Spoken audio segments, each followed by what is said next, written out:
आज ये current electricity का सेकेंड लेक्चर है। पिछले लेक्चर में हम लोगों ने जानने की कोशिश की थी कि विद्युत धारा बनती कैसे है और इसके बनने के पीछे क्या राज है। तो हमें ये प्राप्त हुआ था कि कहीं न कहीं इसमें जो भूमिका है, कहीं जो रोल है वो किसका है, आवेश का है, इलेक्ट्रिक चार्ज का है। बेसिक बहुत सारे एग्जाम्पल लेकर के देखे थे, लेकिन अंततः बात यहाँ आई थी कि आवेश का जो पैदा होना है ये कहीं न कहीं इलेक्ट्रॉन के ट्रांसफर का परिणाम है। यानी जब इलेक्ट्रॉन किसी परमाणु यानी एटम के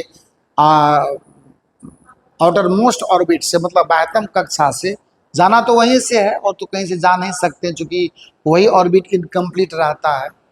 तो ज़्यादा केमिस्ट्री की बातों में जाने की बात नहीं है, अभी बेसिकली पढ़ना फिजिक्स है ना हम लोगों को, क्यों? सही बात है ना। तो सोडियम एटम का एग्जाम्पल भी हमने लिया था। उसके बाह्यतम कक्षा में एक इलेक्ट्रॉन थे और वो जब निकल के कहीं और गया तो उस एटम के पास एक इलेक्ट्रॉन का लॉस आया और उस लॉस का ही परिणाम था कि उस पर एक पॉजिटिव चार्ज यानी धनावेश क्रिएट हुआ। और ये इलेक्ट्रॉन प्रोटॉन की जो कहानी है उसमें सामान्य रूप से दोनों के आवेश बराबर होते हैं। फर्क यही है कि प्रोटॉन पर पॉजिटिव चार्ज होता है और इलेक्ट्रॉन पे नेगेटिव चार्ज होता है। तो कोई उदासीन परमाणु अगर है तो उस पर प्रोटॉन की संख्या और इलेक्ट्रॉन की संख्या बराबर होती है। लेकिन अगर दोनों में से किसी में डिफिशियंसी आई, किसी की संख्या कमी, अगर नेगेटिव की कमी तो पॉजिटिव चार्ज क्रिएट होगा, अगर नेगेटिव ज़्यादा हुई, नेगेटिव अगर ज़्यादा हुई तो कहीं से इलेक्ट्रॉन एक्स्ट्रा आएगा ना उसके उस एटम पर, तो वो ऋणावेशित कण हो जाएगा। तो ये धनावेश ऋणावेश के प्रोडक्शन का मामला है। बेसिक बहुत सारे एग्जाम्पल है, ये कंघी करना, तो ये कांच के छड़ पे रेशम रगड़ो, टेबोनाइट पे ऊन रगड़ो, ये तमाम बातें हमें जमीनी तौर पर सिखाती है विद्युत आवेश के विषय में। लेकिन क्या इतना से काम चलने वाला? दुनिया बहुत आगे है, सिलेबस हमें बहुत दूर तक ले जाता है। आपका भी 10th का सिलेबस है, बहुत सारी बातें आने वाली हैं। तो कुल मिलाकर के अब ये समझते हैं आज के लेक्चर में कि विद्युत धारा क्या है, कितने तरह का होता है और इसे कैसे मापते हैं। चलिए इस पर चर्चा करते हैं। सपोज कीजिए विद्युत धारा अगर मैं परिभाषित करना चाहूँ, इलेक्ट्रिक करंट हम लोग किसको कहते हैं, तो आज के डेट में हम लोग इसको लिख सकते हैं कि इकाई समय में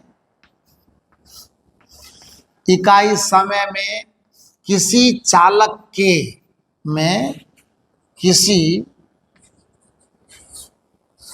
चालक के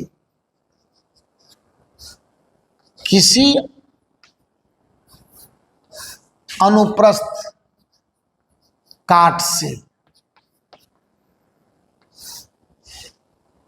जैसा भी हो वो मैटर नहीं करता है,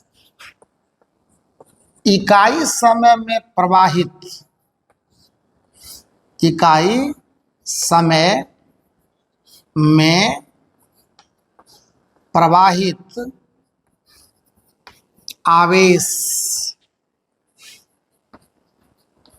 आवेश ही करंट कहलाता है। आवेश ही क्या कहलाता? करंट कहलाता है। बस आप समझें। अब इसमें समझे क्या, मान लेते ये कोई कंडक्टर है, कोई चालक है, और ये भी बात कभी कभी चर्चा है, चालक क्या होता है, तक को चालक क्या। अरे भाई साहब, अगर Q आवेश यहाँ से पास करता है T समय तक के लिए, मैंने क्रॉस सेक्शन रैंडमली लिया, किसी भी प्रकार का हो सकता है, आप इसको बहुत मतलब ये हार्डली ना लें, आसान चीज़ है ये, है ना। पढ़ने से हर चीज़ आसान है, नहीं पढ़ने वालों के लिए हर चीज़ कठिन है, पर हम लोग ऐसे में नहीं है, हम लोग ऐसे वैसे नहीं है, हम लोग पढ़ने वाले हैं, मेहनत करने वाले हैं, और हम ये चाहते हैं कि हम लगातार ऐसे ही मेहनत करते रहें और ये जो जोड़ी है हमारी आपकी सफलता तक बनी रहनी चाहिए। बिल्कुल एकदम एक कदम पीछे हटने की बात नहीं है, और ये सिर्फ फिजिक्स की कहानी नहीं है। आप सिर्फ फिजिक्स तक इसको सीमित मत समझो, बहुत जल्दी आपके लिए केमिस्ट्री, मैथमेटिक्स ये सब भी आने वाले हैं। हाँ, और मैं खुद इसमें माहिर हूं, मैं खुद लेकर आऊंगा और बहुत ही बेहतर तरीके से लाऊंगा।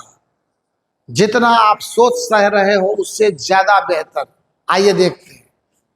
तो ये अब क्या होगा, आवेश Q और T समय तक, तो मैंने क्या कहा, इसीलिए I बराबर Q बटा T है ना। I किसके लिए, करंट के लिए। क्या लिखते हैं, विद्युत धारा बराबर,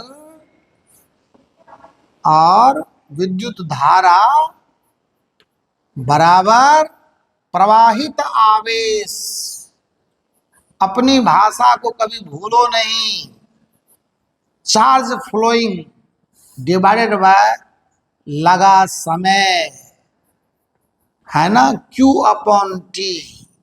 और आवेश का SI मात्रक मालूम है, कूलम्ब होता है, और करंट ये टाइम का सेकंड होता है, ये लगा समय है। और दोनों मिलकर अगर बात करें, इसीलिए धारा करंट का SI यूनिट जो होगा वो क्या होगा, करंट का SI मात्रक। पहले से भी पता होगा, ये मौलिक राशि की तरह यूज होता है। ये होता है कूलम्ब पर सेकंड बराबर एम्पियर, AMPERE। हिंदी में बोले तो एम्पियर ऐसे लिखा जाता है। कैसे, ऐसे लिखा जाता है। कितनी बातें सीख ली हम लोगों ने। और ये एक बेसिक गाइडलाइन है, बेसिक कॉन्सेप्ट है करंट फ्लो करने का। और करंट फ्लो का मैकेनिज्म देखना चाहिएगा। देखिए, अब इसको थोड़ा और बेहतर समझ ली तो मैंने आपको फॉर्मेलिटी पूरा कर दी, current equal to charge upon time. पर क्या आपका मन ये नहीं करता कि थोड़ा इसके अंदर की बात भी समझूं? आइए मैं समझाता हूं आपको। सपोज कीजिए ये कोई चालक है ना, ये कोई चालक है, कंडक्टर है, कोई बात नहीं। और इस कंडक्टर किसको कहते हैं, जिससे होकर के विद्युत धारा और उष्मा धारा, heat and current, heat current और इलेक्ट्रिक करंट दोनों आराम से प्रवाहित हो सके, वही चालक कहलाते हैं। और 99% अगर कहें तो मैक्सिमम जो है सो मेटल्स यानी धातुएं विद्युत के अच्छे चालक होते हैं, ठीक है। और जो कुचालक है, लकड़ी, प्लास्टिक, ये सब जो भी आप देखते हैं, ये सभी क्या है, ये कुचालक है। इससे होकर के विद्युत धारा प्रवाहित नहीं हो सकती। आई बात समझ में? इसीलिए इनको कुचालक का नाम देते हैं। इंसुलेटर कहा जाता है इंग्लिश में इनको। चालक को कंडक्टर्स कहते हैं इंग्लिश में। तो चालक के पास सुविधा क्या है, तो चालक के पास सुविधा है फ्री इलेक्ट्रॉन की। फ्री इलेक्ट्रॉन का मतलब स्वतंत्र इलेक्ट्रॉन, यही आपके पास में पर्याप्त मात्रा में मौजूद है।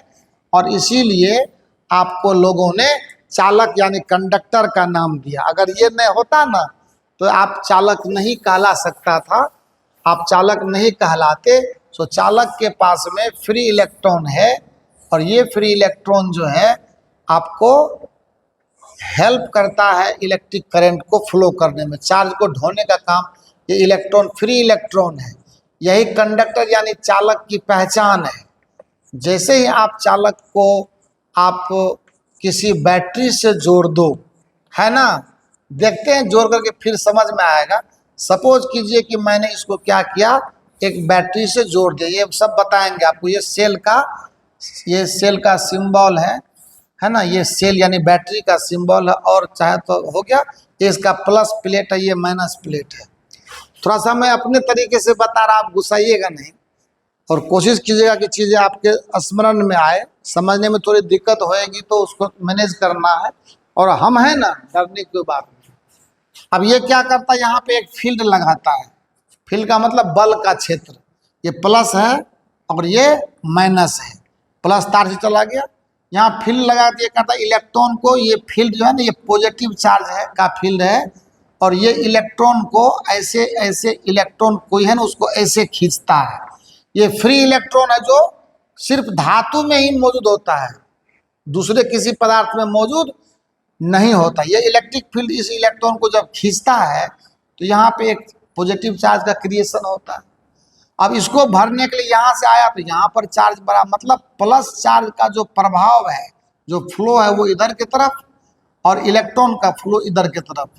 तो जिस दिशा में इलेक्ट्रॉन प्रवाहित होता है, जिस दिशा में इलेक्ट्रॉन गति करता है वो ये है, ये है आपके इलेक्ट्रॉन के चलने की दिशा। आप नीचे में देख लीजिए इधर की तरफ है ना, क्योंकि उसको इधर खींच रहा है ना फोर्स, और पॉजिटिव चार्ज के चलने की दिशा इधर। तो इसी को मान्यता मिला हुआ है। वास्तविक दिशा करंट का इलेक्ट्रॉन की तरफ ऐसे है, जबकि इसको मान्यता मिली हुई नहीं है। कन्वेंशनल डायरेक्शन बोलते हैं करंट का, जिधर की तरफ पॉजिटिव चार्ज जा रहा है ना वो जाता नहीं है, जाता हुआ दिखता है, क्योंकि मूव तो इलेक्ट्रॉन कर रहा है तो वहां से पॉजिटिव चार्ज को छोड़ रहा है। तो ये जो है ना, ये जो इसका मूवमेंट है वही करंट का डायरेक्शन, ऐसे इस सर्किट में ऐसे ऐसे इस तरह से। इसीलिए हम लोग ये मानते हैं कि सेल जो है ना, ये बैटरी, ये प्लस प्लेट से करंट घुस रहा है और इस तरह से ऐसे जा रहा है। ये दिशा हम लोग मानते हैं, इसको कन्वेंशनल डायरेक्शन मानते हैं। क्या बोलते हैं? कन्वेंशनल। ये एक्चुअली नहीं है पर मान्यता इसी को मिला हुआ है, मान्य दिशाएं हैं। जबकि सच्चाई है कि चार्ज हमेशा ऐसे फ्लो करता है, पर करंट को हम लोग ऐसे मानते हैं। तो ये बात है। करंट दो तरह का होता है, एक अल्टरनेटिंग करंट और एक डायरेक्ट करंट। जो डायरेक्ट करंट है ये बैटरी वगैरह जितना हम लोग देखते हैं ना, ये सब डीसी देता है। करंट का मैग्नीट्यूड और करंट का डायरेक्शन दोनों में से कुछ भी नहीं बदलता है, एकदम फिक्स है ना। ये एकदम क्या है? फिक्स है। और अल्टरनेटिंग करंट प्रत्यावर्ती धारा, डीसी को यानी डायरेक्ट करंट को हम लोग डिस्ट धारा कहते हैं और अल्टरनेटिंग करंट को प्रत्यावर्ती धारा कहते हैं। हम आपको इसलिए थोड़ी हंसी आ रही है कि थोड़ा सा फास्ट निकाल रहे हैं, कोई हड़बड़ी नहीं है। करंट के मेजरमेंट का 2-3 कंडीशन बताएंगे आपको अगले लेक्चर में। हम पहले करंट मापना सिखाएंगे और उसके बाद जो है ये सब बातें होती रहेगी, इसके लिए कोई दिक्कत वाली बात नहीं है। आप एकदम फुल मजा लीजिए। मैं एक ही बात जानता हूं, अगर आप स्टाइलिस्ट नहीं बनेंगे, अगर आप फ्रीक्वेंट होकर के पढ़ाई नहीं करेंगे, आपको अगर ये लगने लगे किताब में इतनी तक ही बातें लिखी होती, इससे आगे मैं क्यों, तो कभी नहीं सीख पाएंगे। जब भी कहीं पे किसी कॉन्सेप्ट पे अपना लॉजिक दीजिए तो ओपन लॉजिक दीजिए। अरे दो ही बात होगी ना, सही होगी या गलत होगी। तो आपको किस बात का डर है? आपके पीछे हम खड़े हैं। आपको जो सोचना है किन्हीं बातों पर सोचिए, और अगर क्वेश्चन आप पूछना है तो या तो वीडियो बना करके डाल दीजिए या नहीं तो कमेंट बॉक्स में लिखिए, हम ना उसका एनालिसिस करेंगे। उसके लिए चिंता की कोई बात नहीं है, पर हमेशा फ्रीडम रखिए अपने आप में, क्योंकि आप फिजिक्स पढ़ रहे हैं। तो ये कन्वेंशनल डायरेक्शन की बात है। तो करंट दो तरह की बात होते ये सब चर्चा हम नेक्स्ट वीडियो में करेंगे। आज सिर्फ हमको करंट के विषय में थोड़ी बहुत जानकारी देनी थी और मैंने दिया भी, और इस तरह से दिया तो बहुत कम जानकारी पर वो बहुत बड़ी बड़ी बात है ना। फ्लो ऑफ करंट देखना है, टाइम से डिवाइड करना, फ्लो ऑफ चार्ज देखना और टाइम से डिवाइड करना है। इसके बाद अब सवाल का मामला है, तो देखेंगे नेक्स्ट वीडियो में। Thank you.